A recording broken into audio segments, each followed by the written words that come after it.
2024 का रण और इस रण में तमाम राजनीतिक दल उतरे हुए हैं। खास तौर पर भारतीय जनता पार्टी की बात की जाए तो एक के बाद एक स्टार प्रचारक यहां पर आ रहे हैं, जनता को संबोधित कर रहे हैं, वोटों की अपील कर रहे हैं। और ये दूसरा लम्हा है जब प्रधानमंत्री नरेंद्र मोदी जो है ऋषिकेश आए थे। आईडीपीएल मैदान में उन्होंने भरी सभा में जो है खुलकर कांग्रेस पर एक बार फिर वार किया है। तमाम सवाल उन्होंने उठाए हैं और आश्वस्त सभी को किया है कि इस बार 400 पार भारतीय जनता पार्टी जा रही है। तो क्या ये 400 पार का नारा पूरा होगा और आखिर क्या वजह है कि कांग्रेस पर विकास विरोधी होने का आरोप प्रधानमंत्री ने लगाया है? तमाम मेहमान हमारे साथ जुड़ चुके हैं, उनका इंट्रोडक्शन आपसे कर लेते हैं। सचिन गुप्ता जी भाजपा प्रवक्ता हमारे साथ जुड़ चुके हैं, गिरिराज किशोर जी कांग्रेस नेता हमारे साथ जुड़े हुए हैं, शांति प्रसाद भट्ट जी यूकेडी प्रवक्ता हैं और हरीश मैखुरी जी वरिष्ठ पत्रकार हमारे साथ लाइव जुड़े हुए हैं। आप सभी मेहमानों का इस चर्चा में स्वागत है। सचिन गुप्ता जी, महत्वपूर्ण दिन आज का, आज प्रधानमंत्री ऋषिकेश आए थे। आज जो पूरी जनसभा हुई है, जो भी बातें उन्होंने बोली है, आप किन मायनों में उसे महत्वपूर्ण मानते हैं और क्या कुछ खास रहा आज? देखिए दिव्य दर्शनी जी, आज प्रदेश में लोकसभा चुनाव के निमित्त ये दूसरी जो एक विशाल जनसभा को माननीय नरेंद्र मोदी जी ने जो है संबोधित किया है। और आपने देखा होगा कि नरेंद्र मोदी जी का जुड़ाव उत्तराखंड के साथ लगातार है। लगातार नरेंद्र मोदी जी का किसी न किसी माध्यम से उत्तराखंड का दौरा लगा रहता है। और आपने देखा होगा जब जब नरेंद्र मोदी जी उत्तराखंड के अंदर आते हैं, एक जन सैलाब अपने नेता को, अपने बेटा को, अपने भाई को देखने के लिए जो है नरेंद्र मोदी जी के रूप में जन सैलाब उमड़ पड़ता है। और आज भी जिस प्रकार से ऋषिकेश के अंदर एक विशाल जनसभा हुई, उसमें स्पष्ट जो है दिखता है कि नरेंद्र मोदी जी को जनता से और जनता को नरेंद्र मोदी जी से बेहद प्यार है। नरेंद्र मोदी जी की रीति नीति और नियत पे जनता विश्वास करती है।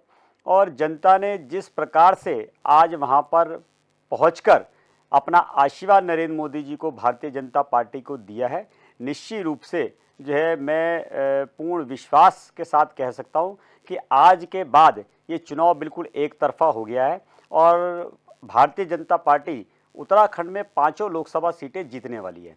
बिल्कुल। दूसरी बात, आज जितनी भी बातें माननीय नरेंद्र मोदी जी ने बोली, आपने देखा होगा कि निरंतर शुरुआत से जो है भारतीय जनता पार्टी और भारतीय जनता पार्टी शीर्ष नेतृत्व कह रहे हैं कि हम अपने विकास को लेकर जा रहे हैं।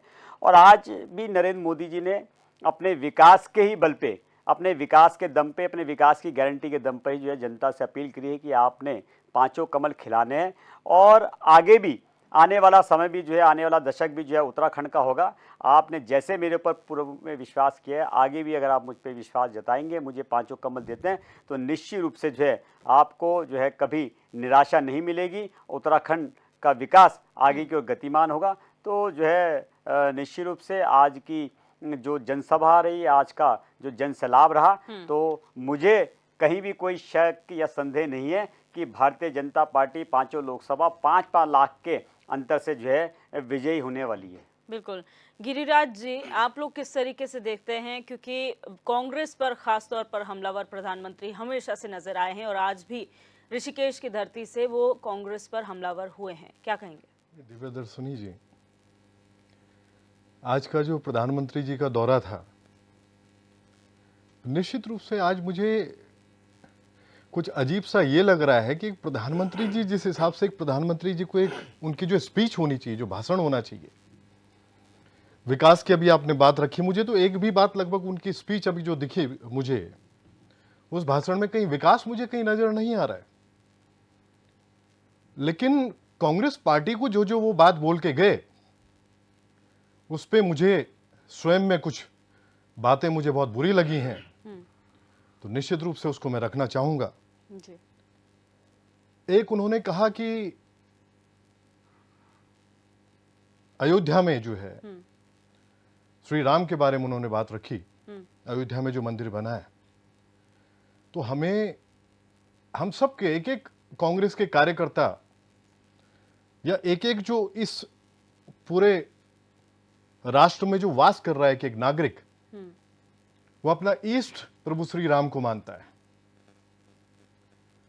प्रभु श्री राम से लगाव है और उसमें किसी के सर्टिफिकेट की जरूरत नहीं है कि कोई हमें सर्टिफिकेट दे। कांग्रेस को छोड़कर ये भी बोलते और उसके बाद जो है हम प्रभु श्री राम हमारे आराध्य हैं, निश्चित रूप से आराध्य हैं।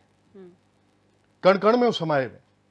दूसरी बात वो बोल के जाते हैं कि मां धारी देवी और मां चंद्रवदनी, उनका कांग्रेस पार्टी नाश चाहती है, विनाश, और वो शक्तिपीठ है। मतलब ये इस तरह की बातें हैं जो एक प्रधानमंत्री, अगर विपक्ष के रूप में कांग्रेस पार्टी है भाई, लेकिन कांग्रेस पार्टी को इस हिसाब से आप इस तरह से कटघरे में खड़ा करें कि हमारे जो वाकई ईस्ट हैं, मां धारी हो चाहे मां चंद्रवदनी हो चाहे प्रभु श्री राम हो अयोध्या में, इस तरह की बातें अगर प्रधानमंत्री जी के मुख से हम लोग जब सुन रहे हैं तो बड़ा अजीब सा हमें लग रहा है समूची कांग्रेस पार्टी को। यह निश्चित है बातें होनी चाहिए थी, एक एक हर परिवार से, उत्तराखंड के एक एक परिवार से जो अग्निवीर पे बात होनी चाहिए थी कि एक बच्चे का जो भविष्य जो बर्बाद होने वाला है। 4 साल वो नौकरी करेगा फौज में, और आप देखिए कि उत्तराखंड के परिप्रेक्ष्य में अगर हम देखते हैं तो निश्चित रूप से हर परिवार से एक परिवार का एक सदस्य जो फौज में होता है, वो सेवा देता है सेना में, देश की रक्षा करता है। वो 4 साल की अवधि उसकी होगी, उस बच्चे की 16-17 साल की उम्र में वो भर्ती होगा, उसके बाद 4 साल के बाद उसका भविष्य क्या होगा, इस बारे में अग्निवीर पे बात होनी चाहिए थी, अंकिता भंडारी पे बात होनी चाहिए थी, उसको न्याय दिलाने पे बात होनी चाहिए थी। आप बातों को इस तरह से जो है आप, अब सबसे बड़ी बात यह है मैडम, अभी अयोध्या पे भी जो मैं बात रख रहा था, सेकुलरिज्म की खुशबू देखिए इस देश में कि एक मुस्लिम व्यक्ति प्रभु श्री राम जी के कपड़े सिलता है, और कुछ मुस्लिम व्यक्ति ऐसे भी कुछ दिखे होंगे आपको जो निश्चित रूप से दिखाए गए चैनल्स में, न्यूज चैनल्स में, जो रामायण की चौपाइयां गाते हुए नजर आए, रोते हुए नजर आए प्रभु श्री राम के लिए। तो ये इस देश की सेकुलरिज्म की खुशबू है। इस बात को भाजपा कभी नहीं समझ पाएगी। भाजपा का जो आज भाषण, जो प्रधानमंत्री जी भाषण जो देके गए हैं, निश्चित रूप से झूठ का पुलिंदा है, और इतना बड़ा झूठ का पुलिंदा है कि कांग्रेस पार्टी निश्चित रूप से जनता के बीच में जाकर, और अगर ये सोच रहे हैं कि इस झूठ को बोल के, इस झूठ को परोस के अगर ये वोट के रूप में उसकी परिणति चाहते हैं, तो ऐसा मैडम ऐसा होगा नहीं। उत्तराखंड का एक एक नागरिक इस बात को समझ चुका है कि ये छल और छद्म की पार्टी है भाजपा। इसको जवाब वोट के रूप में हमें देना है, उसका प्रतिशोध जो होगा वोट के रूप में होगा। उत्तराखंड की जनता कांग्रेस के साथ खड़ी होगी उड़ीसा। बिल्कुल। शांति प्रसाद भट्ट जी, क्षेत्रीय दल होने के नाते आप लोगों की कुछ उम्मीदें थी प्रधानमंत्री से कि 11 तारीख को जब प्रधानमंत्री आएंगे तो कुछ मुद्दे हैं जिन पर उन्हें बात करनी चाहिए। क्या आज वो हुआ? क्या ये जो दौरा था उनका, क्या आप सेटिस्फाइड है इस दौरे से? देखिए दिव्या जी, प्रधानमंत्री हमारे हैं और कई मुद्दों पर हमारा प्रधानमंत्री से आज मिलने का कार्यक्रम था। हमने ज्ञापन बनाया था और हमारा ये उद्देश्य था कि शायद हो सकता है भारत के प्रधानमंत्री को उत्तराखंड की वस्तु स्थिति से सही जानकारी ना मिल पा रही हो, हम उनको जानकारी दें और उत्तराखंड में जो हो रहे भ्रष्टाचार, बेईमानी, छदम जो कार्य हो रहे हैं उस पर उनका ध्यान आकर्षित किया जाए और फिर उत्तराखंड को चौमुखी विकास से जोड़ा जाए। ये वो भारतीय जनता पार्टी है, सवेरे रात के अंधेरे में ही यूकेडी के लोगों को उठा के थानों में बंद कर देती है। ये कैसा लोकतंत्र है कि जब हम विधायकों से, सांसदों से बात करते हैं तो वहीं के क्षेत्र के लोग बोलते हैं कि तो राजनीतिक बेईमान लोग हैं, भाई साहब इनसे क्या बात करनी है, हमारी नहीं सुनते, ये तो मोदी के नाम से वोट पा गए और अब तो उत्तराखंड को बर्बाद कर दिया। और अब मोदी जी अगर आएँ तो मोदी जी जनता से मिलते नहीं हैं और प्रेस कॉन्फ्रेंस करते नहीं हैं, और जब कोई क्षेत्रीय दल का व्यक्ति मोदी जी को ज्ञापन देने जाता है तो पुलिस की लाठी डंडे खाता है। ऐसे में अगर एक तरफा टेप रिकॉर्ड चलकर बात करेंगे तो निश्चित रूप से कई सवाल खड़े होते हैं। आज ऋषिकेश में जो भीड़ थी, मैं पूछना चाहता हूँ, बिजनौर से, सहारनपुर से, मुजफ्फरनगर से लाने की क्या जरूरत थी? उत्तराखंड में आप रैली कर रहे थे, उत्तराखंड की 5 सीटों को प्रभावित करने की आप बात कर रहे थे, 400 पार की आप बात कर रहे थे, धर्म के बिंदुओं पर आप बात कर रहे थे, मगर मोदी जी जो बुनियादी वादे आपने पिछले वर्ष किए थे उन वादों पे क्या किया आपने?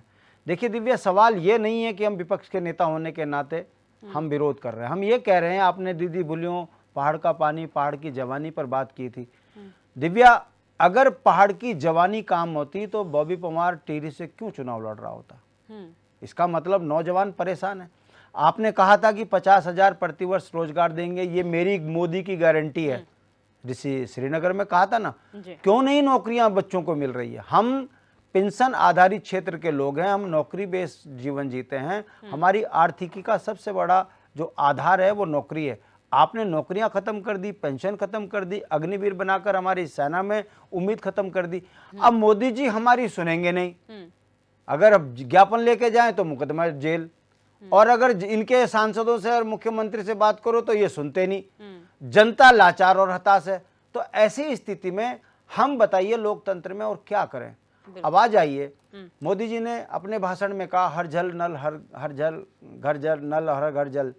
आप ये बताइए, आपने जिंदल से 300 करोड़ रुपए तो ले लिए इलेक्ट्रॉन बॉन्ड में, नल भी लग गए, पानी कब आएगा? मेरा पानी मुझे ही बेचने की योजना बनाई जा रही है।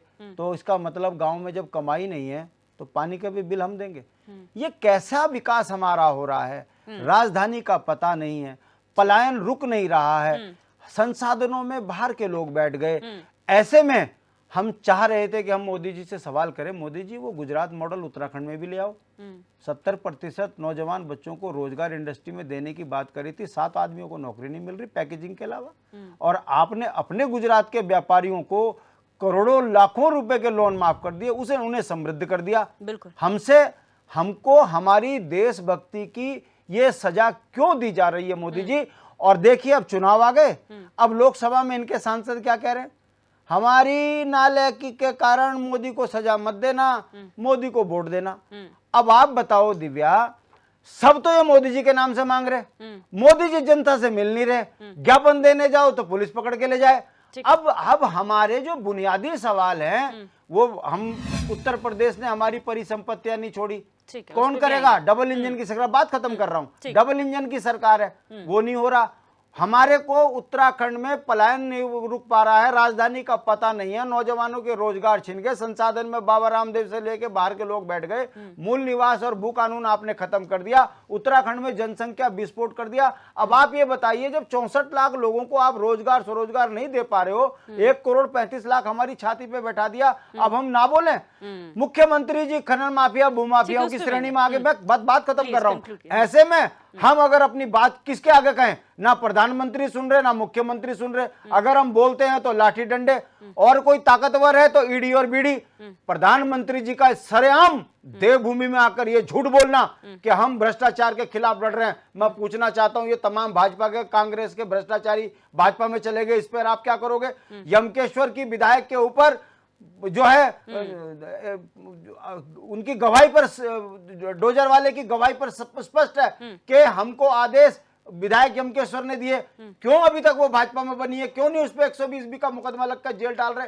कहने का मतलब है, ना अंकिता को न्याय मिले, ना किरण नेगी को न्याय मिले, ना नौजवानों को न्याय मिले, ना राजधानी का मसला हो, ना उत्तराखंड की परिसंपत्ति बचे, ना मूल निवास, ना भू कानून, और एक तरफा टेप रिकॉर्ड चलाकर जो प्रधानमंत्री जी यहाँ गए हैं और अपनी उपलब्धि बताने की जगह धर्म की आड़ पर छुपने का जो उन्होंने काम किया है, इससे स्पष्ट संदेश जाता है कि बार बार झूठ की हांडी नहीं चढ़ती। इस बार उत्तराखंड की जनता, उत्तराखंड की मातृशक्ति इस बात पर सवाल पूछ रही है कि जिस देश की आर्थिकी मजबूत हुई हो, जिस देश को समृद्ध बताया जा रहा हो, उस देश में वोट 5 किलो राशन पे मांगा जा रहा है। इससे ज्यादा दुर्भाग्यपूर्ण घटना नहीं है। जबकि इनको अपनी उपलब्धियां बतानी चाहिए थी, उपलब्धियां बताने की जगह 5 किलो राशन पर वोट मांगते हो, धर्म की आड़ पर छुपकर बात करते हो। ये लंबे समय तक नहीं चलेगा। केदारनाथ में 2.5 क्विंटल सोना खाने वाले, QR कोड लगा के चंदा खाने वाले, जो धर्म को नहीं छोड़ते, उनसे क्या विकास की उम्मीद करते हैं? और प्रधानमंत्री जी का भाषण निराशा भरा था और केवल उन्मादी भाषण देकर चले गए। इससे लोकतंत्र के लिए बहुत ज्यादा ठीक नहीं है। उत्तराखंड की जनता इस बात को देख रही है, समझ रही है कि बार बार झूठ बोलकर उत्तराखंड की उपेक्षा की है, और उत्तराखंड की ये उपेक्षा नहीं करी है। उन्होंने हमारे Please को conclude नेपाल your- और चाइना की सीमाओं को देखते हुए जिस तरीके विकास से हमको दूर किया जा रहा है, हमारी सीमाएं भी सुरक्षित नहीं है। इस और भी भाजपा को ध्यान देना चाहिए और ये झूठ नहीं चलेगा। इस बार अप्रत्याशित रिजल्ट उत्तराखंड में होगा। बिल्कुल। हरीश मैखुरी जी, आज का दौरा प्रधानमंत्री का आप किस तरीके से देखते हैं? और दूसरी बात, जिस तरह से पिछली कुछ डिबेट्स में आपने विपक्ष को ये सुझाव दिया था कि आप जाके मेमोरेंडम लेकर जो है मुख्य प्रधानमंत्री से मिलने का समय मांगे और प्रॉब्लम्स रखने की कोशिश कीजिए, और जो उनका जवाब था उस पर क्या कहेंगे? नहीं, दिव्यदर्शनी जी, प्रधानमंत्री नरेंद्र मोदी का ये दूसरा चुनावी दौरा था। ये पहले रुद्रपुर में हो चुका है, आज ऋषिकेश में था। तो प्रधानमंत्री ने तो अपनी पार्टी की उपलब्धियां और पार्टी की बात रखी, रखनी भी चाहिए। एज ए प्रधानमंत्री उनकी सरकार ने 10 साल में क्या काम किया वो तो रखना ही चाहिए जनता के सामने। तो उसमें तो कोई दिक्कत मुझे नहीं लगती है। और जहां तक एक ये है कि प्रधानमंत्री को हमारे जो क्षेत्रीय दल, क्षेत्रीय लोग उनसे मिलना चाह रहे थे, तो उनको मिलने का समय देना चाहिए। और ये व्यवस्था हमारे स्थानीय नेताओं को करनी चाहिए थी। और ये व्यवस्था हमारे जो समय मांगने वाले हैं प्रधानमंत्री जी के, उनका एक सर्टेन प्रोटोकॉल होता है। ऐसा नहीं हो सकता है कि सीधे आज ही जाएं और ज्ञापन देने लगे। पहले से समय निश्चित होता, मिनट टू मिनट कार्यक्रम तय होता है प्रधानमंत्री का। ये तो हमारे सभी विद्वान प्रवक्ता यहाँ बैठे हुए हैं पार्टियों के, वो जानते हैं प्रधानमंत्री का प्रोटोकॉल क्या होता है। यदि उस प्रोटोकॉल के अंतर्गत ज्ञापन देने का पहले से समय मिला हो और तब ना दिया हो तो निश्चित रूप से ये ठीक नहीं है। लेकिन आप सीधे जाके ज्ञापन देना चाहेंगे तो ऐसा सारी सुरक्षा एजेंसियां रोकती हैं, नॉर्मल बात है ये। अब रही उत्तराखंड की बात, मैं आदरणीय भट्टी जी की बात से बड़ा सहमत हूँ कि राजधानी का जो हमारा विषय है उसको यथाशीघ्र उत्तराखंड सरकार को भी, केंद्र की सरकार को भी मिल बैठ के सॉर्ट आउट करना चाहिए और गैरसैंण को स्थायी राजधानी घोषित करनी चाहिए। गैरसैंण का विषय जो है वो टालना उचित नहीं है।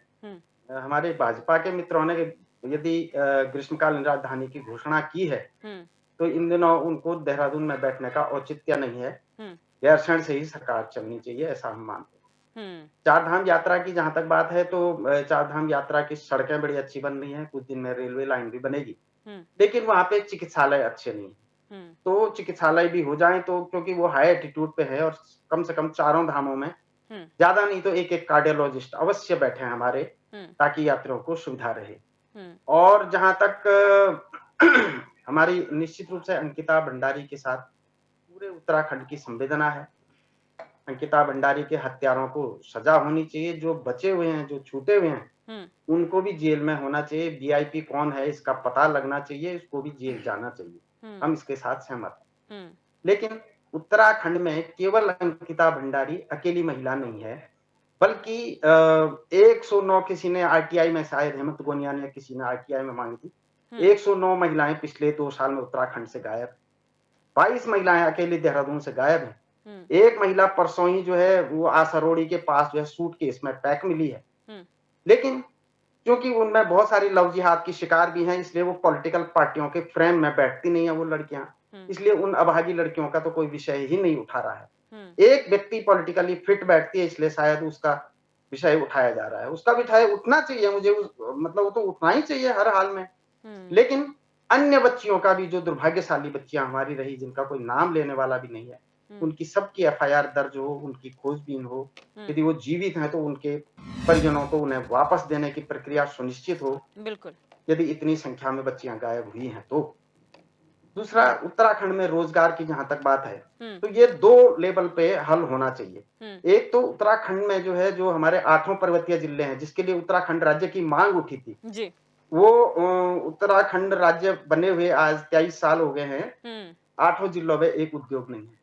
तो क्या उद्योग लग सकता है भारी भरकम, जिसमें ट्रांसपोर्टेशन का खर्चा हो, उस तरह का ना लगे। लेकिन मैंने कहा कि यहाँ पे हम लोग संस्कृत यूनिवर्सिटियां खोल सकते हैं, अच्छी यूनिवर्सिटी खोल सकते हैं। हम लोग जो है, जैसे हमारा बेंगलुरु में हब है, कंप्यूटर का हब है, उस तरह का हब डेवलप कर सकते हैं। हम यहाँ पे नदी स्टोन्स जो है हमारी, उनको ठीक कर सकते हैं। उसके अलावा बहुत सारे अन्य काम है जो उत्तराखंड में किए जा सकते हैं। हम टूरिज्म को और अच्छा इंफ्रास्ट्रक्चर देके डेवलप कर सकते हैं। लेकिन जो अब हमारे जैसे पानी के नल हैं, बिछ गए हैं, लेकिन उनपे पानी भी चले निश्चित रूप से। लेकिन पानी के नल पहले बिछा तब ना पानी जाएगा। तो अगर पानी के नल बिछ गए हैं तो पानी भी अवश्य जाना चाहिए उनमें। मैं आदरणीय भट्ट जी की बात से बड़ा सहमत हूँ इस विषय पर भी। बिल्कुल। और जहां तक प्रधानमंत्रियों की बात है, कुछ लोग कह रहे थे प्रधानमंत्री जी बार बार उत्तराखंड क्यों आ रहे हैं। तो मैं एक चीज जरूर कहना चाहूंगा कि पिछले प्रधानमंत्री जी भी हम लोगों ने देखे, वो 10 साल में एक ही बार उत्तराखंड आए थे और उस समय भी कोई ऐसी उल्लेखनीय घोषणा की हो या उल्लेखनीय काम किया हो तो हमारे यहाँ बैठे हुए प्रतिनिधि वो बता सकते हैं। तो प्रधानमंत्री जी जब आते हैं, आजकल तो खैर चुनावी रैली है, कोई घोषणा नहीं कर सकते, लेकिन जब आते हैं तो कुछ ना कुछ स्थानीय लोगों का लाभ होता है। कुछ प्रधानमंत्री जी स्थानीय चीजों को समझते हैं, कुछ स्थानीय लोगों को दे जाते हैं, जिसके लिए बड़ी हमें जद्दोजहद करनी पड़ती प्रधानमंत्री जी के आने से मिलती है। तो आना चाहिए प्रधानमंत्रियों को, जो भी देश का प्रधानमंत्री बने। मैं इस पार्टी उस पार्टी की मतलब बात नहीं मैं कर रहा हूँ, ठीक है, आना चाहिए निश्चित रूप से। और बस एक चीज मैं निश्चित रूप से उत्तराखंड के बेरोजगारों के पक्ष में कहना चाहूंगा कि जो ये हमारी योजना है, अग्निवीर योजना, उसमें उत्तराखंड के कोटे में कुल 43 लड़के भर्ती होने हैं। पूरे भारत में 3000 लोग मैक्सिमम उसमें भर्ती होने हैं। उत्तराखंड का कोटा 43 लोगों का। पिछली बार भर्ती कोटद्वार में हुई थी, बाय द वे उस दिन मैं वहीं था। तो करीब 1 लाख लड़के उस योजना के लिए आए हुए थे। इसका ये मतलब होता है कि अग्निवीर योजना का जो विरोध है वो पॉलिटिकली है, लोगों में नहीं। लोग तो आना चाह रहे हैं ना भाई। और दूसरा ये है कि रेगुलर भर्ती के लोग होते ही रहेंगे भर्ती, ये तो अतिरिक्त भर्ती है। और इसमें से भी जो फिट रहेंगे, लॉयल रहेंगे, सरकार को लगेगा कि ना हम सेना में ले सकते हैं, वो लेना चाहिए। तो योजना का विरोध नहीं मैं होना चाहिए, ऐसा मैं समझ पा रहा हूँ। योजना में सुधार हो सकता है, लेकिन ये तो अतिरिक्त भर्ती है ना, और भी लोग लिए जाने रेगुलर भर्ती के अलावा है। तो इसमें बहुत ज्यादा मैं सोचता हूँ कि पॉलिटिकली हम लोग केवल यदि नेगेटिव ही कहते रहेंगे तो ऐसी क्रिएटिविटी आएगी नहीं। हमारे पास 4 साल में उन बच्चों के पास जिन्होंने या तो बेरोजगार रहना था या मतलब छोटे मोटे जॉब करना था, करीब 40 लाख के आसपास रुपये होंगे। और कुछ अनुशासन फौज के नियम कानून वो सीख चुके होंगे। भविष्य में जब भी देश पे कोई संकट आता है उस दिन वो काम आएंगे, उनकी सेवाओं का लाभ लिया जाएगा। शायद इस दृष्टिकोण से अग्निवीर योजना निश्चित रूप से देश के लिए फायदेमंद है, लाभप्रद है। बहुत मतलब नकारात्मक मुझे नहीं लगता है कहीं। ठीक है। तो सचिन गुप्ता जी, मैं आऊंगी सर, उसमें भी आऊंगी, क्योंकि सचिन गुप्ता जी ये समझने की जरूरत है, क्योंकि अभी हमने जो आपके वक्तव्यों में सुना सभी के, आज का प्रधानमंत्री का दौरा किस तरीके से था, लेकिन अगर हम उनकी बातों को एनालाइज करें तो तमाम वो बातों का जिक्र किया गया और उसमें कांग्रेस से कंपैरिजन किया। जब आप लोग कांग्रेस मुक्त भारत कहते हैं, विपक्ष मुक्त भारत चाहते हैं, तो फिर कांग्रेस से कंपैरिजन क्यों? 10 साल का कार्यकाल आप लोगों का इतना शानदार रहा कि उसके दम पर आप 400 पार की बात करते हैं, तो फिर कांग्रेस का जिक्र क्यों, कांग्रेस का कंपैरिजन क्यों? देखिए दिव्यदर्शी, बहुत सुंदर सवाल आपने किया है। और कंपैरिजन क्यों, इसकी आवश्यकता इसलिए है कि 75 वर्ष इस देश को आज़ाद हुए और लगभग 60 साल एक देश पे जो है एक ही परिवार के 3-3 प्रधानमंत्रियों ने, एक ही परिवार के बोल रहा हूँ, मेरी बातों को आप रिकॉर्ड कर रहे हैं, एक ही परिवार के 3-3 प्रधानमंत्रियों ने राज किया। और उसके बाद भी जो है 2014 तक जब ये कार्यकाल जो है कांग्रेस का ख़त्म होता है तो देश में 52 करोड़ ऐसे लोग हैं जिनके खाते नहीं खुले थे। करोड़ों लोग ऐसे थे जिनको गैस का चूल्हा नहीं था। करोड़ों लोग, कई हजार गांव ऐसे थे जहां पे आज भी बिजली के खंभे नहीं पहुंचे थे। हजारों लोग ऐसे, लाख, देश के 130 करोड़ की जनता ऐसी थी जिसको जो है कोई भी ऐसी व्यवस्था नहीं थी कि अगर वो दुख बीमारी में कहीं खड़ा हो तो उसका इलाज कराने के लिए सरकार उसके कंधे से कंधा मिला के खड़ी हो जाए। और तो और आप देश की जो एक आवाज़ थी, एक राम मंदिर की आवाज़ थी, आप उसको लेकर भी जो है इस देश के हिंदू के साथ खड़े हो जाओ। तो आज कंपैरिजन की आवश्यकता इसलिए पड़ रही है कि जो काम 60 सालों में नहीं हुए वो पिछले 10 सालों में हुए। हम बोलते हैं उनको कि आपने जो है, जो काम आपने जो है पिछले 60 सालों में नहीं किया वो 10 सालों में करके दिया। आपके कार्यकाल में 12 किलोमीटर सड़क बनती थी, आज हमारे कार्यकाल में 37 से 40 किलोमीटर सड़क डेली बन रही है। आपके कार्यकाल में मात्र जो है 3 से 4 एम्स हुआ करते थे, आज 22 एम्स जो है देश के अंदर है। आपके कार्यकाल में गिनती की यूनिवर्सिटी होती थी, आज जो है कई यूनिवर्सिटियां जो है देश के अंदर खुली हुई है। आपके कार्यकाल में जो है आप रेलवे स्टेशन की आप बात कर लीजिए, आप मेट्रो ट्रेन की बात कर लीजिए, आप जो है या वंदे भारत की बात कर लीजिए, तमाम ऐसे विषय हैं जिसको लेकर जो है कंपैरिजन आवश्यकता है। क्योंकि जब वो सवाल करते हैं तो उसके बदले में उनको जो है जवाब भी सुनना पड़ेगा। अभी मेरे कांग्रेस के मित्र कह रहे थे कि राम मंदिर पे उन्होंने बड़े मुझे अच्छा नहीं लगा। अरे भाई, आप ही की पार्टी ने जो है हलफनामा दिया, क्या प्रधानमंत्री जी झूठ बोल रहे थे? आपके पार्टी ने हलफनामा दिया कि कोई राम नहीं है, कोई राम मंदिर नहीं है, कोई सब काल्पनिक है।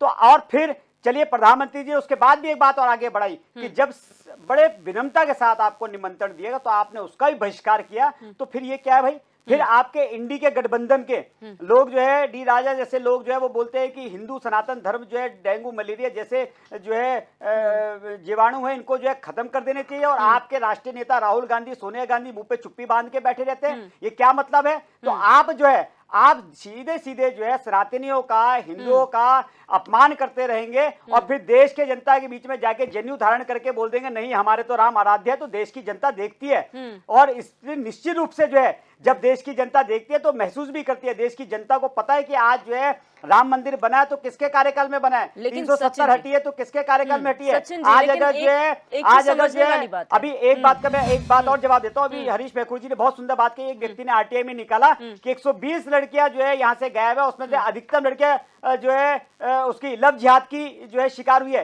तो मैं बताना चाहता हूं यूसीसी कानून कौन लेके आया? मेरे मित्र बोलते हैं कई बार कि यूसीसी हमने नहीं मांगा, हमारे उत्तराखंड की महिला नहीं मांगा। तो आपको पता है कि वो मांगने से ही होगा। सरकार भी समझती है कि इसके पीछे क्या षड्यंत्र और क्या खेल रचा था।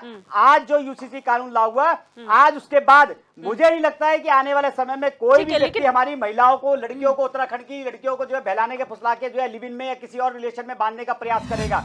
तो आज जो है सरकार संवेदनशीलता के साथ आगे बढ़ी है, जहां कानून की आवश्यकता लेकिन बढ़ी है। सचिन जी, एक नकल चीज के ऊपर बात समझने होती वाली थी, बात नकल है। विरोधी कानून मुख्यमंत्री ठीक पुष्कर है, सिंह धामी जी लेके आए, लेकिन देश का आपको सबसे नहीं सख्त कानून लेके लगता, आए हम लेकिन लोग। सचिन जी तो क्या आपको नहीं आवश्यकता जो है लगता वो बढ़ा रहे हैं हम है लोग। कि जो सरकारें हैं, अगर कोई सरकार गिरती है दूसरी सरकार आती है तो उसका काम है ना विकास करना। अच्छी बात है, अगर कांग्रेस के समय पे कम था, आप लोगों ने ज्यादा बना दिया, वो आपका जिम्मेदारी थी, वो आप लोगों ने पूरी की। लेकिन एक नैरेटिव सेट करना कि हमारे जो पहले प्रधानमंत्री थे उन्होंने नहीं किया, क्योंकि मनमोहन सिंह के अगर कार्यकाल की बात की जाए, वो रिटायर हो गए हैं, उन्होंने लिबरल इकोनॉमी की थी तो उसका फायदा आज सभी ले रहे हैं। तो यानी कि आज के समय पे जो प्रधानमंत्री मोदी करेंगे, आगे जाने वाले प्रधानमंत्री उनको फॉलो कर सकते हैं, उनकी लीड ले सकते हैं। तो पहले के प्रधानमंत्रियों को क्रिटिसाइज करना, क्या आपको नहीं लगता एक गलत मैसेज है, एक नैरेटिव सेट है? दिव्य दर्शनी जी, क्या आकलन नहीं होगा जब एक देश का, एक पार्टी का प्रधानमंत्री बोलता है कि मैं ऊपर से 1 रुपए भेजता हूँ, नीचे जो है 10 पैसे पहुंचते हैं, बीच में सारे कांग्रेस के चट्टे बट्टे खा जाते हैं। और आज जो है हमारा प्रधानमंत्री बोलता है कि मैं ऊपर से 1 रुपए भेजता हूँ तो नीचे 1 रुपए पहुंचता है। तो क्या कंपैरिजन नहीं होगा? आप मुझे बताइए, एक प्रधानमंत्री के कार्यकाल में जिसने 60 साल देश पे राज किया, 1 रुपए की जो है स्वास्थ्य बीमा कवर देश की जनता को नहीं मिलता, और आज जो है देश का प्रधानमंत्री 5 लाख रुपए का जो है बीमा स्वास्थ्य कवर जो है हर नागरिक को देने का काम कर रहा है। तो क्या कंपैरिजन नहीं होगा? तो आप जो है जब आप सरकारों की बात करेंगे तो निश्चित रूप से हम राजनीतिक पार्टी है, हम अपने जाके काम गिनाएंगे भी, लेकिन काम गिनाएंगे तो तुलना भी करेंगे। हम आरोप नहीं लगा रहे, लेकिन ये बता रहे हैं कि हमारी गति, हमारी नीति, हमारी नियत जो है तीनों साफ है। हमारे पास जो है एक मजबूत नेतृत्व है जिसके बलबूते हम पूरे देश में नहीं, पूरे विश्व में जो है आज हमारी जो है नागरिकता का, हमारे देश के नागरिकों का जो है एक सम्मान बढ़ा है। और देश के लोगों को आज मैं आपको जो भीड़ आपने देखी है ऋषिकेश के अंदर, वो भीड़ केवल नरेंद्र मोदी जी को देखने नहीं आई थी, नरेंद्र मोदी जी की गारंटी पे, नरेंद्र मोदी जी के चेहरे पे विश्वास करती है, इसलिए जो है अपने नेता से मिलने के लिए आई थी। इसलिए जो है, इसलिए ये बात स्पष्ट है कि जो आज कांग्रेस का हाल है वो उनकी करनी से है। और आज जो भारतीय जनता पार्टी निरंतर जो है भारतीय जनता पार्टी का ग्राफ ऊपर तक चरम तक जा रहा है। नरेंद्र मोदी जी जो है देश से के बाद पूरे विश्व के जो है ताकतवर नेता बने, तो इस देश की जनता ने जो है सर माथे बिठाया, और वो इसलिए बनाया है कि मोदी जी की गारंटी जो है वो ठोस है और मोदी जी की गारंटी पे विश्वास है। इसीलिए जो है 5 लोकसभा सीटें उत्तराखंड की और देश से 400 पार का नारा इस देश की जनता जो है पूरा करने जा रही है, इसमें कोई संदेह नहीं है। ठीक है गिरिराज जी, आप लोग जिस तरीके से कहा जाता है 60 साल 70 साल आप लोग सत्ता में रहे, आप लोगों ने बहुत काम किए, ये आप लोग कहते हैं, लेकिन ऐसा क्या हो गया है कि सडनली एक नैरेटिव सेट हो गया, और वो बहुत स्ट्रॉन्ग नैरेटिव है कि 2014 से पहले कुछ नहीं हुआ, आप लोगों ने सिर्फ सत्ता का सुख भोगा, जनता के लिए कुछ नहीं किया। अभी जो मेरे साथी जो बोल रहे थे अभी भाजपा के प्रवक्ता कि 75 साल में कांग्रेस ने क्या दिया जो इस देश को, और पहले मैं एक बात रखना चाहूंगा, आपने एक बहुत बड़ी एक बात रखी कि 3 प्रधानमंत्री एक परिवार से हुए, वो कांग्रेस ने दिया। बिल्कुल कांग्रेस साथ में रुकिएगा, अब मुझे सुनिएगा, मैं आपको सुन रहा था, आप भी सुनो, सुनने की आदत डालो। ठीक है, अरे मैं तो जवाब दे रहा हूं आपकी बात का। ठीक है प्लीज अपनी बात कंटिन्यू।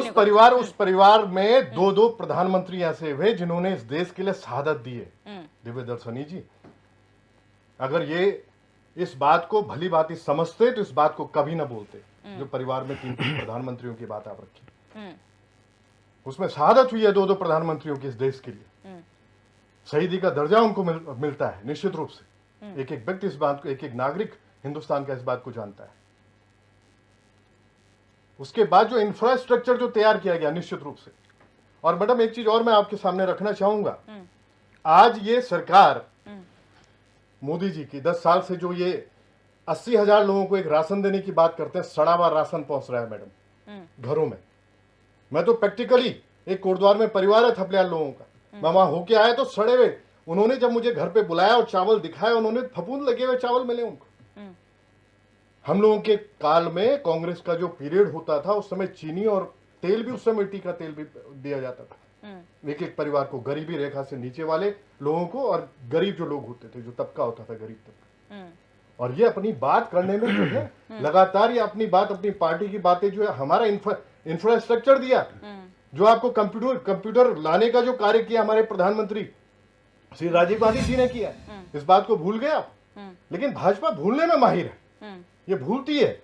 और ये जिस हिसाब से इनको जो है आज जो बातें ये कर रहे हैं, आज आप सिर्फ धर्म की बात करते हैं। आज प्रभु श्री राम, तुम सर्टिफिकेट लेने की जरूरत है भाजपा से हमें कि हम हमारे आराध्य हम ये बोल सके। लेकिन लेकिन गिरिराज जी सवाल ठीक है, आप लोगों के हिंदुस्तान और राम की बात होगी, हिंदुस्तान है तो सनातन की बात होगी, क्यों नहीं बात होगी? बिल्कुल सच कहोगे। आपको कांग्रेस पार्टी को हिंदू से नफरत हो सकती है, लेकिन भारतीय जनता पार्टी जो है हिंदू के साथ खड़ी है और रहेगी। हम सनातन का सम्मान करते हैं, सनातन के साथ कांग्रेस और बीजेपी से मेरा विनम्र अनुरोध है, अगर कांग्रेस को राम से नफरत है, कांग्रेस को सनातन से नफरत है, तो करती रहे। देश की जनता इसका जवाब देगी, देश की जनता इस बात का जवाब देगी। अगर कांग्रेस पार्टी सनातन से नफरत करती है तो देश की जनता आपको जवाब दे रही है और देगी।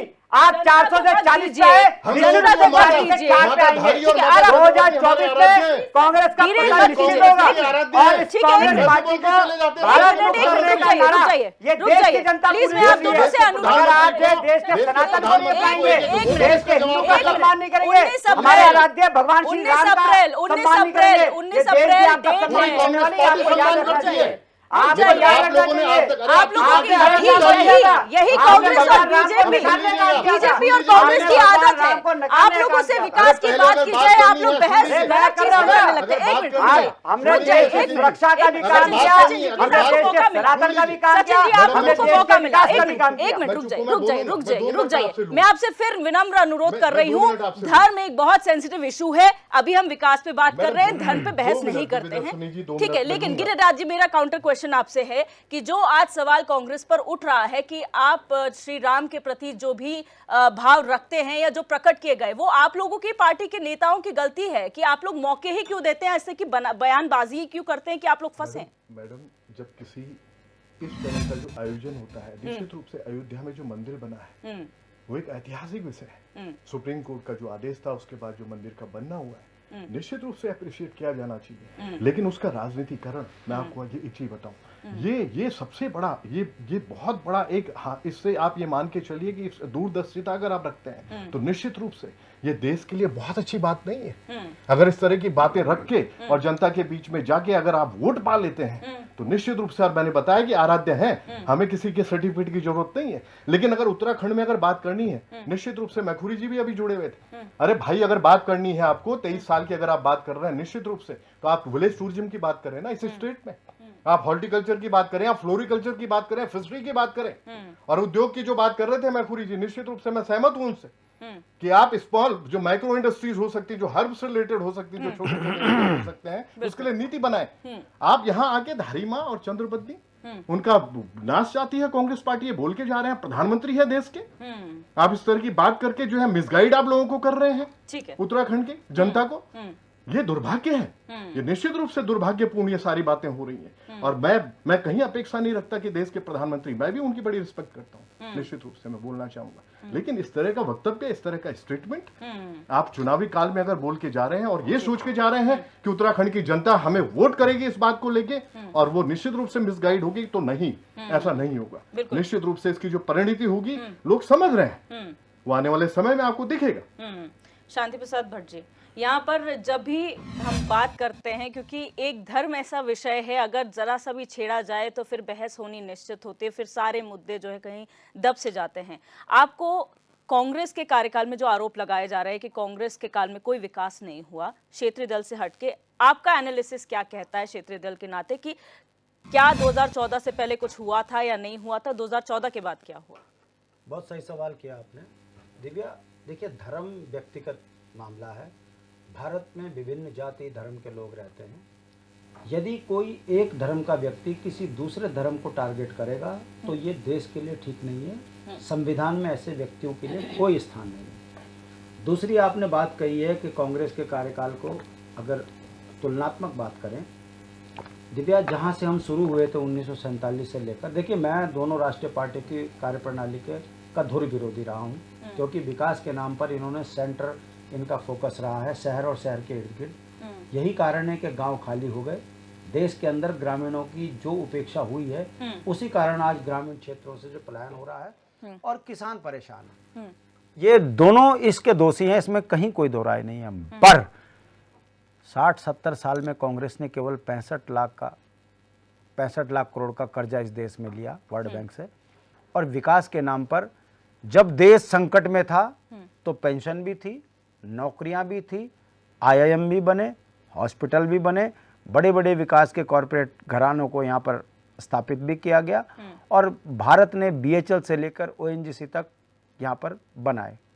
गवर्नमेंट एम्प्लॉइयों को यहाँ नियुक्तियाँ मिली। इसमें कोई दो राय नहीं है कि जहाँ एक टाइम पर देश में खाने को नहीं था और आज देश समृद्ध है, सप्लाई भी कर रहा है।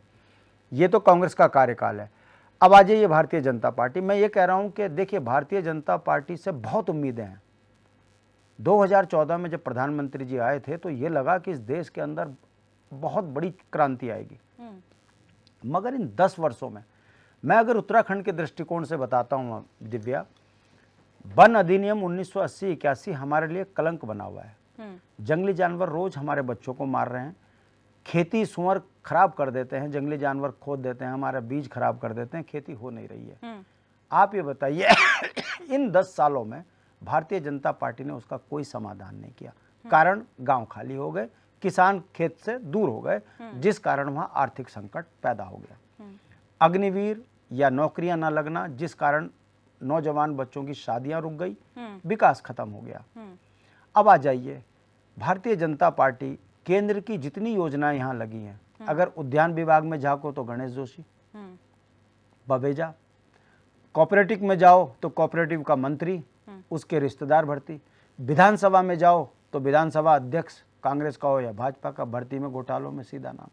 नौकरियों में मुख्यमंत्री कार्यालय पर आरोप लग रहे, हाकम का हाकिम कौन है ये बताने की तैयार है। महिला सशक्तिकरण की बात करो तो किरण नेगी हो, अंकिता हो, ममता बहुगुणा हो, ऐसी सैकड़ों लड़कियां उत्तराखंड के अंदर भेंट चढ़ गई भेड़ियों की, काम कुछ नहीं हो रहा है।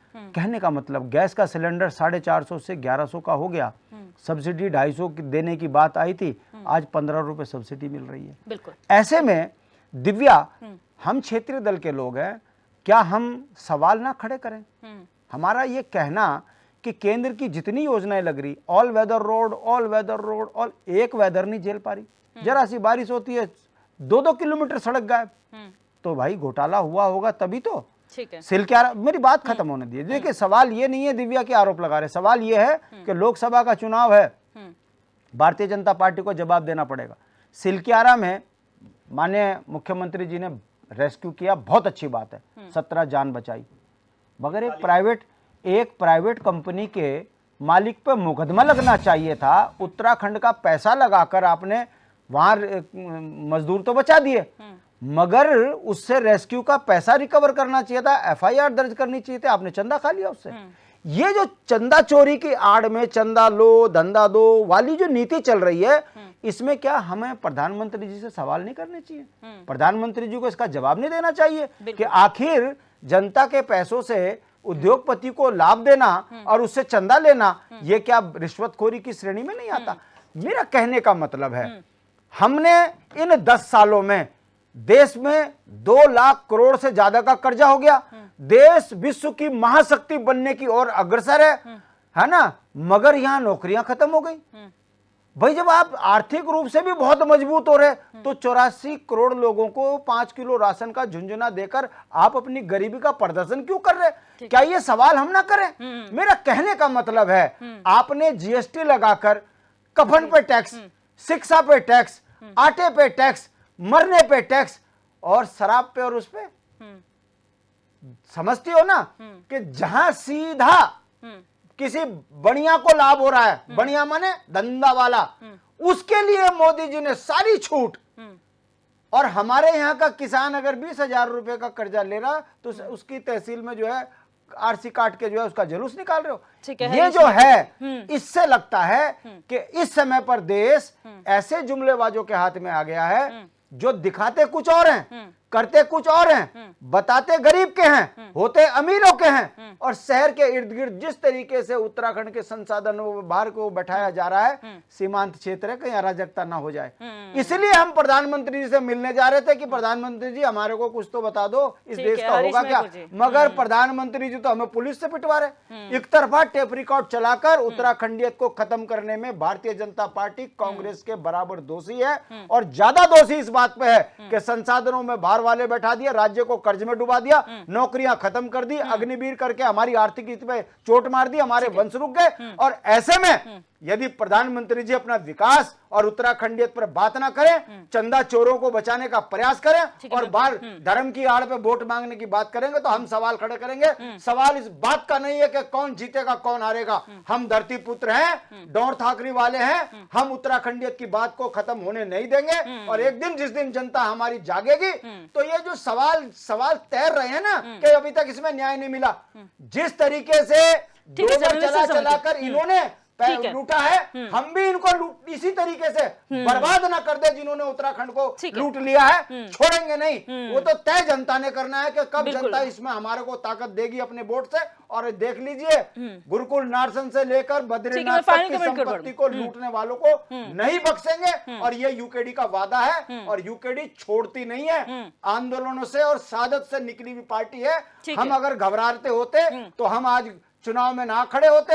हमारा खड़ा होना ही भारतीय जनता पार्टी के लिए मुसीबत बना हुआ है, और विश्वास हमारा है एक दिन जनता हमें जरूर उस रास्ते पहुंचाएगी जहां से न्याय होगा। बिल्कुल, फाइनल कमेंट की ओर बढ़ूंगी। हरीश मैखुरी जी, मैं ये जानना चाहूंगी क्योंकि अभी सारी बातें हो ही चुकी हैं, तमाम बातें हम लगातार 2024 के चुनाव को लेकर कर रहे हैं। जो आज की स्टेटमेंट्स दी गई हैं उसमें जो बातें कही गई है, चाहे पलायन का पहाड़ों से कम होना, हर घर नल हर घर जल योजना का सक्सेसफुल होना, सड़कें पहुंच जाना, गाँव में बेहतर मेडिकल सुविधाएं देना, इसका एनालिसिस आप किस तरीके से करते हैं? शॉर्ट में फाइनल कमेंट। दिव्यदर्शन जी, एक तो पलायन पे जो है ना, अगर हम राजनीतिक आरोप प्रत्यारोप में उलझ जाएंगे, पलायन की असली समस्या हम पकड़ नहीं पाएंगे। पलायन का कारण यह है कि एक तो सड़कें अभी भी 60% गाँव में नहीं पहुंची। 70 साल दोनों, अगर 60 साल एक पार्टी रही है, 2 साल ये भी रहे हैं, तो 60% गाँव आज भी सड़क से नहीं जुड़े। तो उनको जोड़ने की बात होनी चाहिए, तो कुछ पलायन रुकेगा। लोग सड़कों की सुविधा के लिए मैदानी क्षेत्रों में आए। दूसरा, अस्पताल अच्छे बनने चाहिए, स्कूल अच्छे होने चाहिए, तब पलायन रुकेगा। जो गोणी बांदर वगैरह जंगली पशु हैं, हमारी फसलों को क्षति करते हैं, उस से निजात के कुछ उपाय होने चाहिए। और थोड़ा सा रोजगार के अवसर भी पहाड़ों में सृजित हो, तो लोग क्या कहेंगे, नहीं तो पर्यावरण रुक नहीं सकता है। तो उस पर, उसके उपायों पे चर्चा सभी राजनीतिक दलों को करनी चाहिए। और जहां तक रही धर्म पे चर्चा परिचर्चा की बात, तो यदि हमारा देश सेकुलर है तो उसमें तो सबके लिए समान कानून आनी चाहिए।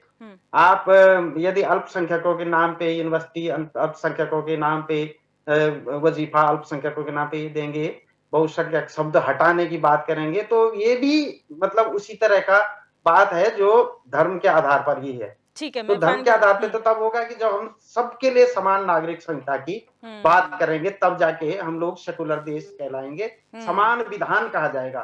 तब तक अगर संविधान बनाए जाते रहेंगे जाति के आधार पे, मजहब के आधार पे, धर्म के आधार पे, तो ये तो निश्चित रूप से कहीं सेकुलर ढांचा हुआ नहीं है। ठीक है सचिन तो गुप्ता इस जी, पर तो चर्चा होनी चाहिए राष्ट्रीय स्तर पर। और दूसरा जो है उत्तराखंड की बेरोजगारी पर निश्चित रूप से सभी करनी चाहिए, खासकर जो भारतीय जनता पार्टी है सत्ता में है, तो बेरोजगारी को कम करने के लिए एक तो जनसंख्या नियंत्रण की दिशा में थोड़ा सा आगे बढ़े और दूसरा रोजगार सृजन की दिशा में आगे बढ़े। ठीक है, मैं बहुत शॉर्ट में फाइनल कमेंट लूंगी। सचिन गुप्ता जी, वन लाइन में अब आप ये बताइए कि जो वादे करके गए हैं प्रधानमंत्री, आगे उसका क्या असर देखने को मिलेगा? देखिए दिव्यदर्शी जी, आज देश की और प्रदेश की जो आकांक्षा है भारतीय जनता पार्टी से कहीं अधिक बड़ी हैं। वो इसलिए बड़ी है कि भारतीय जनता पार्टी कहती है करती है, ठीक है। इसीलिए जो है आज जनता का विश्वास भारतीय जनता पार्टी पे बढ़ा है। तो निश्चित रूप से जो वादे जनता से किए हैं, जो हमने जनता के बीच में जो बातें अपनी मैनिफेस्टो के माध्यम से हम रखने वाले, निश्चित रूप से जो है जनता को उस पर विश्वास है, हम उसको पूरा करेंगे। और जिस प्रकार से आने वाला दशक जो है उत्तराखंड का होगा, तो इसमें कोई संदेह नहीं है कि एक एक बातें जो है उसे पूरा करने के लिए चाहे देश के प्रधानमंत्री हो, उत्तराखंड के मुख्यमंत्री हो, चाहे भारतीय जनता पार्टी एक एक कार्यकर्ता हो, अपनी पूरा तन मन धन से जो है समर्पित होकर इस कार्य को पूरा करने में लगेगा। ये वादा उत्तराखंड की जनता से भारतीय जनता पार्टी का है। ठीक है, गिरिराज जी, शॉर्ट में फाइनल करें। भाजपा जो है वो छल प्लस शब्द अगर हम करें इक्वल टू भाजपा होता है। झूठ का एक पुलिंदा है। निश्चित रूप से जनता इस बात को समझ रही है। आज कांग्रेस पार्टी जो अपने प्रचार में निकली हुई है, वो छोटी छोटी पॉकेट मीटिंग्स हम लोग कर रहे हैं। हर व्यक्ति से हमारा मिलना हो रहा है डोर टू डोर। और हम लोग निश्चित रूप से आने वाले समय में 19 तारीख को जो पोलिंग होने वाली है, उसमें निश्चित रूप से 5 जो सीटें होंगी उसमें विजयश्री प्राप्त करेंगे। और कांग्रेस पूरा कॉन्फिडेंस के साथ इस बात को कहना चाहेगी कि निश्चित रूप से जो भी लोग हमारे मेंबर ऑफ पार्लियामेंट, सबसे बड़ी पंचायत में पार्लियामेंट में पहुंचेंगे, वो लोग अब डिबेट में पार्टिसिपेट करेंगे और उत्तराखंड के विकास के लिए जो बन पड़ेगा वो निश्चित रूप से आने वाले समय में वो अमली जामा पहनाएंगे। बिल्कुल। शांति प्रसाद भट्ट जी, शॉर्ट में फाइनल कमेंट। देखिए दिव्या, इन 75-80 सालों में जनता ने ये देखा है कि राष्ट्र के नाम पर जिनको हमने भर भर कर वोट दिया है, दोनों महाभ्रष्ट बेईमान पार्टी साबित हुई हैं। अगर कांग्रेस ने किसी योजना में 1 लाख खाया तो भारतीय जनता पार्टी ने 1 अरब डकार दिए। यही कारण है कि 65 लाख करोड़ का कर्जा कांग्रेस ने लिया तो भारतीय जनता पार्टी माशाअल्लाह बनकर 2 लाख करोड़ से ऊपर का कर्जा वर्ल्ड बैंक से ले गए। देश की आर्थिकी संकट में है। राज्य और किसान आज कर्रा रहे हैं और नेता मस्त हैं। 10-10 लाख के सूट में जनता देख रही है। तय जनता ने करना है। जनता की अदालत में जो निर्णय होगा, अगर अच्छा होगा तो जनता को लाभ, बुरा होगा तो और संघर्ष जारी होगा। बिल्कुल। आप सभी मेहमानों का इस चर्चा में जुड़ने के लिए बहुत बहुत शुक्रिया। आज हमने चर्चा की 2024 का रण, जिसमें आज दूसरी बार प्रधानमंत्री नरेंद्र मोदी उत्तराखंड के ऋषिकेश आए और यहां पर उन्होंने सभी को संबोधित किया। एक बार फिर 400 पार का नारा लगा, विश्वास जताया कि फिर मोदी सरकार बन रही है तीसरी बार। और खास तौर पर विपक्ष यानी कि कांग्रेस पर, क्योंकि मुख्य विपक्षी दल है यहाँ पर, उस पर जमकर निशाना प्रधानमंत्री ने साधा है। अब किसके पक्ष में जनता जाती है? क्या प्रधानमंत्री मोदी की गारंटी काम आती है या विपक्ष का जो कहना है बदलाव अब देखने को मिलेगा? ये 4 जून को जब नतीजे आएंगे तब पता चलेगा। बहरहाल क्वेश्चन आवर में बस इतना ही। आप देखते रहिए HNN 24/7, जुनून सच दिखाने।